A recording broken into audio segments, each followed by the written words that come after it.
Saudara-saudari sekalian yang terkasih dan dikasihi Tuhan.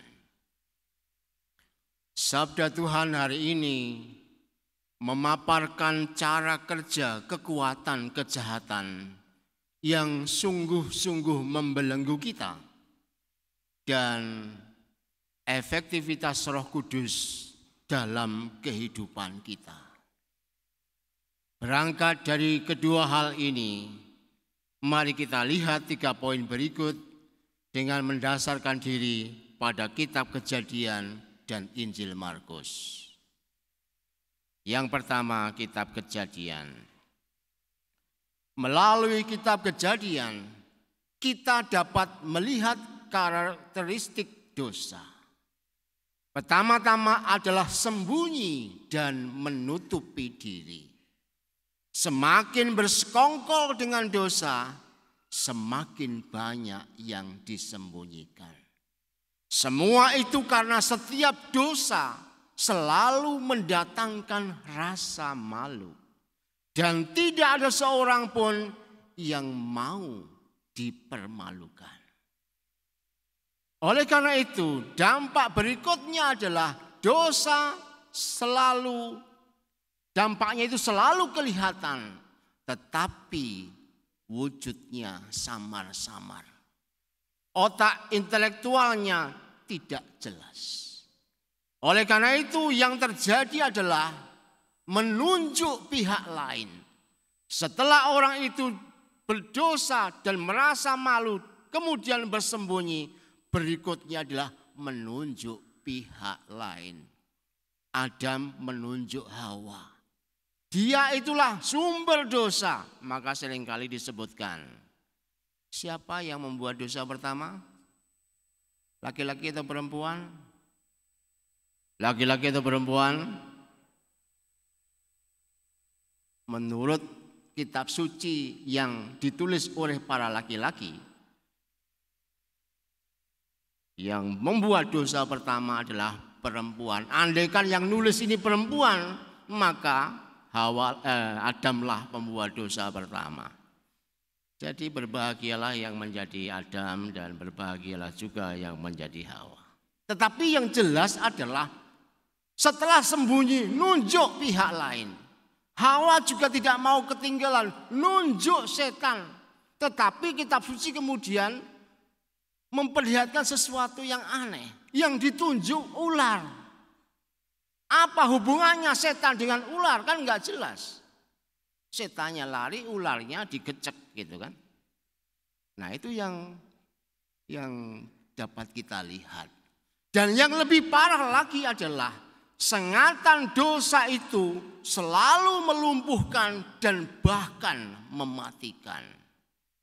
Adam dan Hawa dalam kitab suci yang kita baca tadi tahu akan kesalahannya.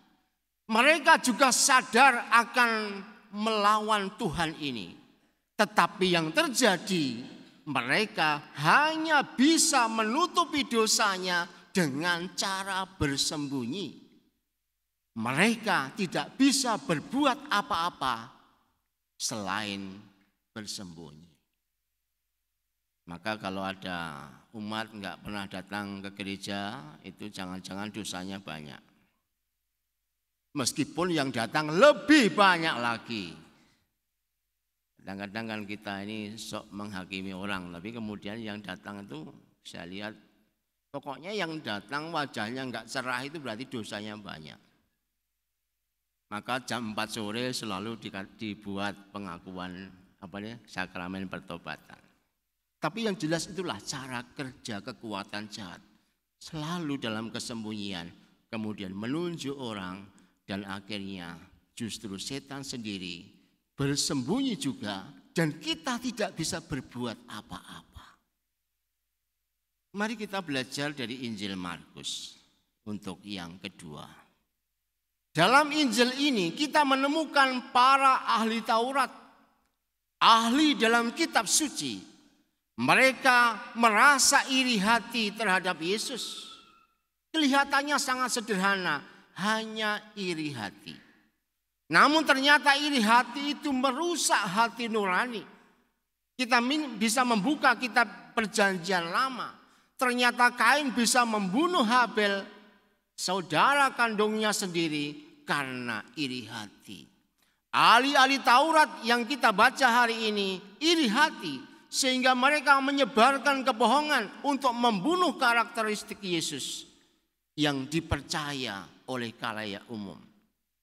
Realitas ini kemudian membuat orang baik dan benar dikorbankan.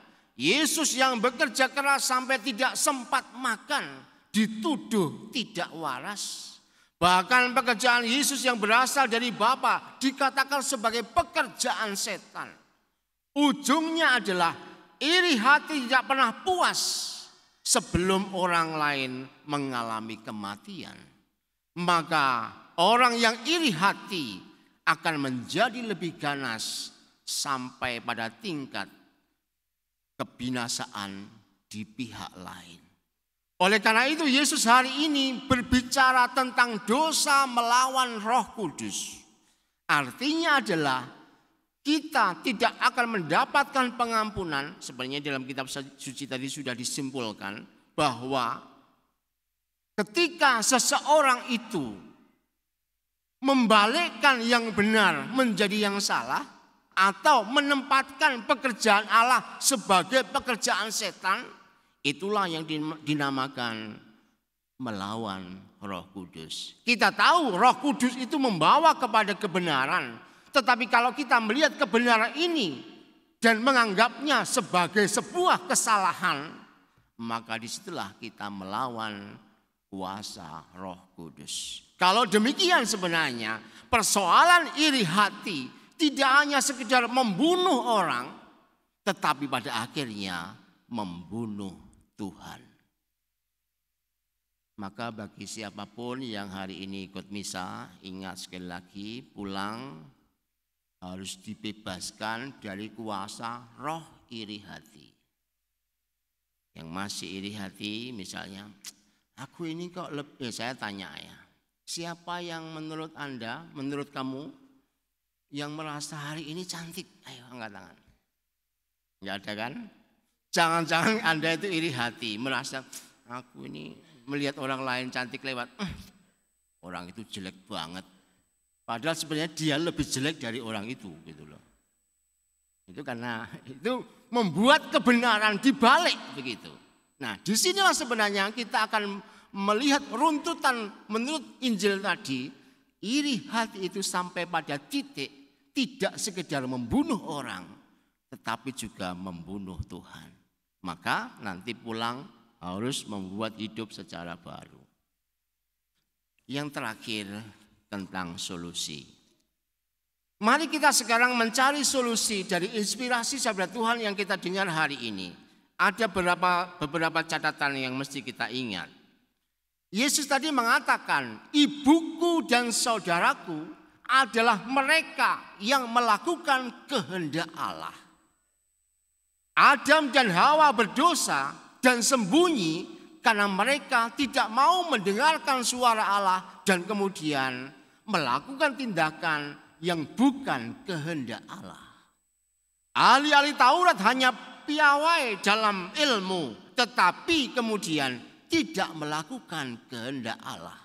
Maka kunci pertama untuk bebas dari dosa dan kita semua bisa sungguh-sungguh hidup di dalam damai dan bahagia apabila berani melakukan kehendak Allah. Itu kunci yang harus kita pegang. Kemudian pada tahap ini kita mesti ingat, kehendak memang kuat, tetapi daging lemah.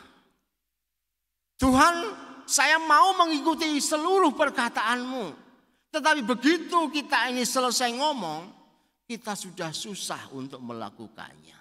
Tuhan, selama bulan Juni ini, saya mau supaya setiap pagi saya akan berdoa.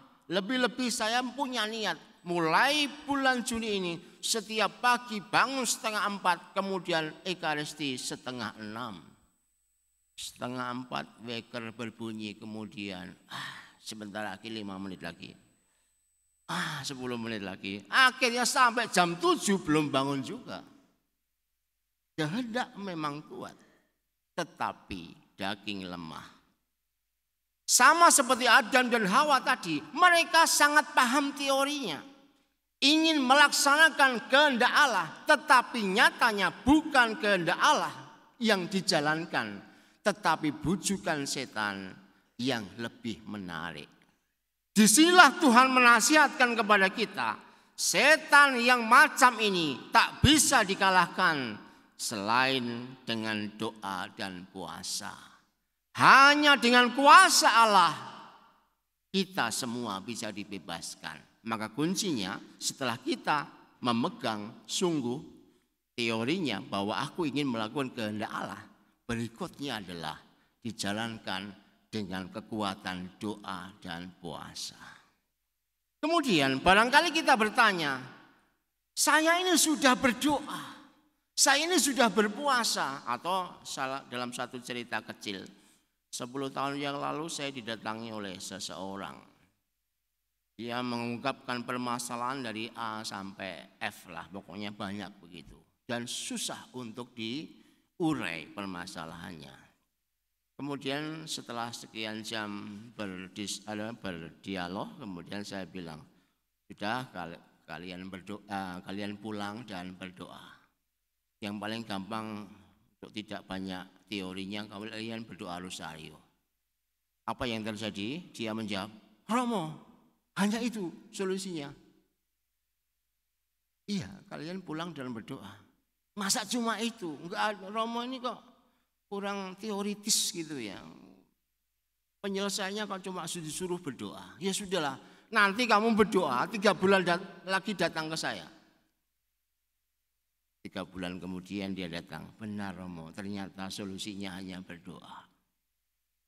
Maka di sini menjadi jelas bahwa kekuatan doa itu ternyata tidak bisa digampangkan. Dan kemudian dalam konteks ini kita juga masih ada persoalan. Saya ini sudah berdoa di tempat yang berbeda, sudah berpuasa, tetapi faktanya belum juga melihat hasil. Hidup tetap saja belum berubah. Apa yang kemudian bisa kita lakukan dalam konteks seperti ini? Teresa dari kanak-kanak Yesus berkata, Tuhan kekasih hatiku, biarkan aku tetap selalu rendah hati untuk hanya melakukan yang bisa aku lakukan. Dan silahkan engkau mengerjakan di dalam diriku yang tidak bisa aku lakukan. Kemudian Yohanes dari Salib mengatakan, dalam setiap kekosongan ataupun kekeringan rohani yang sulit untuk dipahami secara logika, majulah terus dan jangan pernah mundur. Inti dari konteks ini adalah kita diajak untuk tetap pada posisi menghadap Allah dengan taat dan setia pada jalan yang benar. Ketika kita taat dan setia pada jalan yang benar,